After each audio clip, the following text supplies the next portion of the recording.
and warm hello to Ambassador Bet. It's very difficult to come after him. He is like Sachin Tendulkar, who's played all the balls already. So I would answer your question. I mean, being here, I don't particularly see the challenge of selling the concept of millets to the people. People are aware, and in Africa and in India, people do exercise those choices also. So I think the challenge should be scaling it up and making it more available and making it more easy to come in the platter than it is no more considered a cheap alternative or inferior alternative to the mainstream food. But that's my experience. I think I would quickly go through some of the aspects of our bilateral relations because it's a bouquet of options that is available, and that's what government should do. Government should instead of narrowing down their focus on one issue or one subject or one product, they should create an infrastructure of cooperation that we have been able to create between India and Kenya. And that could be used for inputs, that could be used for technology, that could be used for capacity building, that could be used for cold chains. So it offers a gamut of options. We would want to be taking feedback from all of you as to how to enhance that cooperation framework in order to incorporate any other thing that you think is not incorporated so far. But before I go on to that, I quickly would like to recall my association with ICRISAT, which is very clearly visible behind the moderator. I used to be in touch with Dr. Nene, who was once upon a time, I don't know whether he's still in ICRISAT or not, and get some very, very useful exchanges between me and him. And then he would offer me one newsletter, which ICRISAT or him, they used to bring out those days, long, long ago. Anyway, so coming back to the issue of South-South cooperation, Madam and panelists, this cooperation is on rise for last 3-4 decades. We recently finished the Buenos Aires Program of Action, 40 years of Buenos Aires Program of Action, which initiated South-South cooperation and triangular cooperation in a structured format. And with the passage of time, which was initially limited to experience sharing or some capacity building, has expanded its scope to benefit from experiences of each other through enhanced trade, investment, knowledge transfer, capacity building, so on and so forth. This kind of cooperation is desirable both because of the perceived mutual understanding, which provides a strong push, and also because of the closer socioeconomic conditions, as Ambassador Willy Bet mentioned, that facilitates very easy sharing of experiences, especially between India and Kenya, colonial history, farming background, fertile soil, agroclimatic diversity. So there's lots in common, particularly true in agriculture, where there are real opportunities still in terms of technology transfer, quality of inputs, and many other cooperation possibilities. Now, I'll quickly respond to Ambassador Bet when he said that there should be easy availability of credit.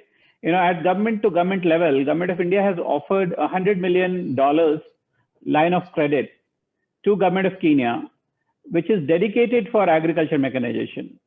No other thing associated with it. 100 million is dedicated for agriculture mechanization. This was done when Prime Minister Modi visited Kenya in 2016. And this facility is offered through Exim Bank of India. And unfortunately, we still are looking for projects to be incorporated so that this line of credit can be availed. Kenya, while it is doing rejig of its internal systems based on President Uhuru Kenyatta's vision of Big Four agenda, agriculture being one of those which caters to the food security as well as employment. So we are awaiting Kenyan government to propose projects to be undertaken under that $100 million line of credit. Now, apart from the government to government cooperation, Indian companies in agriculture sector have also set up their operations in Kenya, which includes UPL, a prominent company in the imports and agrochemical sector, Kirloskar Group, which is into irrigation, pumps and all that, Mahindra and Mahindra Agriculture. So all prominent agriculture companies in India have already established themselves in Kenya and in this region, and they are working very well across the value chain on crop protection, plant health, crop management, so on and so forth. Including post-harvest and food waste reduction, mechanization, engineering services. So a lot of things are happening on the ground as we speak. We continue to play our role also by bringing several chambers together, and on the issue of agriculture, Kenya National Chamber of Commerce and Industry, then from India, ASSOCHAM, they organized several meetings. And in the visits and exhibitions recently, which were Agritech Africa, Enterprise India Show, Namaskar Africa, these all have had representation from agro sector companies and the players. There was supposed to be India-Africa ministerial meet on agriculture. This was scheduled for March this year, and it couldn't take place because of the COVID. In the run-up to India-Africa Forum Summit meeting. So that will happen very soon, I hope. Government of India also supports the capacity building through skill development of professionals. Again, a point raised by Ambassador Bet. We have iTech program, and within iTech program, about 400 Kenyans are availing those on an average every year. And many of those are going for fully funded scholarships in variety of programs related to agriculture, skill development, trade, so on and so forth. So that is already there. In terms of structured longer term programs, say 5 years bachelor's program in agriculture or master's program, Indian Council of Cultural Relations offers fully paid scholarship, and that is also availed by the Kenyans in full measure. Government of Kenya's Big Four agenda of food security and increased manufacturing are premised on agricultural productivity and food processing. As such, our cooperation in agriculture sector factors that, and it finds prominence in all our bilateral exchanges. We have special emphasis on agro processing and value addition in every time that our leaders meet. So that is the bilateral component of the cooperation, of the South-South cooperation. Now, there's another angle to South-South cooperation, which is triangular cooperation. Even in terms of triangular cooperation, we've partnered with US through USAID and have done several projects in Africa. It started in 2010 and it is still ongoing. Some of these are prominent ones, I'll tell you. One is called Feed the Future India Triangular Training Program, in which USAID partnered with the Indian Ministry of Agriculture and its premier institute, again based in Hyderabad, called National Institute of Agriculture Extension Management, MANAGE. And it trained 1,500 agriculture practitioners from this region, not just Kenya, but this region. And phase one of the program trained about 200 participants from Kenya, Liberia, and Malawi on the best practices to prevent post-harvest losses. And the participants included farmers, food processors, extension workers, policymakers. Now its phase 2 was launched in 2016, and that is still ongoing. The other program, along with USAID in terms of trilateral way, is called Feed the Future India-Africa Innovation Transfer Program. So, there are soil and water management techniques that was transferred from India to Kenya with the help of some NGOs working on the ground in India. They brought it to Kenya along with USAID. And in Kajiado County, which is the neighboring county of Nairobi, 97 liters of runoff water holding capacity has been created to benefit over 400 Maasai tribal households. again, to respond to Ambassador Beth, he said about the dairy development and he counted his experience of Amul.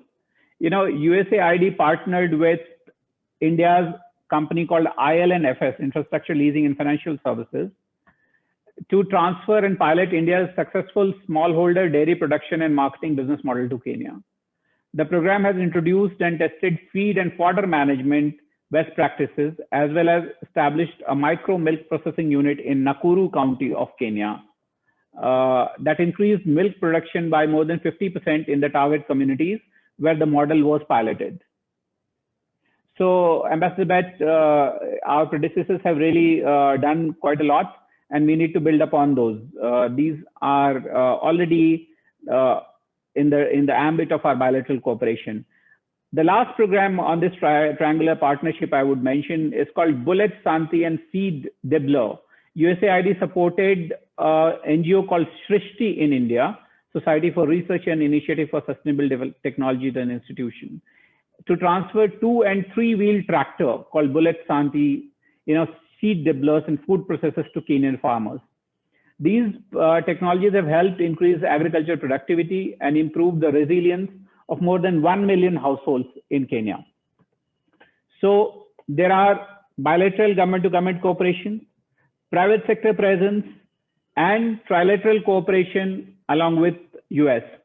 These are already happening, have happened, and can be further enhanced and customized based on the need. The last, again, sorry. So, in addition to these, there was drip irrigation, hybrid seeds, integrated pest management. All these things were again taken up along with USAID. Now, the future cooperation can focus on some of these existing areas and some of the new areas, which is capacity building and sharing of experience, cooperation in water resource management and irrigation, transfer of applied agriculture technology, skill transfer, cooperation to combat agro-based disease. On this, I must say that India helped through FAO, Kenya and Somalia and Ethiopia to fight with locusts. Early this year, this whole region was infested with locust menace. And that's when the lockdown happened. So, FAO needed some pesticide, which was not coming through. They were wanting it to come from Japan. The Japanese thing somehow couldn't come, and it wasn't found that useful. So they wanted to import from India. We had to get several exemptions to get them during the lockdown in the month of April. I personally facilitated that to happen. Now in this area, storage and processing, institutional collaboration between organizations like APIDA and their counterparts, market opportunities, livestock management, meat processing, dairy development. So, all these areas are potential areas of collaboration where a lot of work has already happened. We need to build upon, that there's definitely ground floor and the first floor done. We can make it a high rise. That's the possibility. And I'm serious about it. I can see it happening. I've seen it happening. I'm sure a lot of these things are not known to everyone because the very nature of government-to-government collaboration is not blowing our trumpets, but while we quietly have been working on this. So I'll rest my case on this issue. If there's anything, I'm available to get into the discussion further. Thank you very much. Thank you, Deputy High Commissioner Sinha.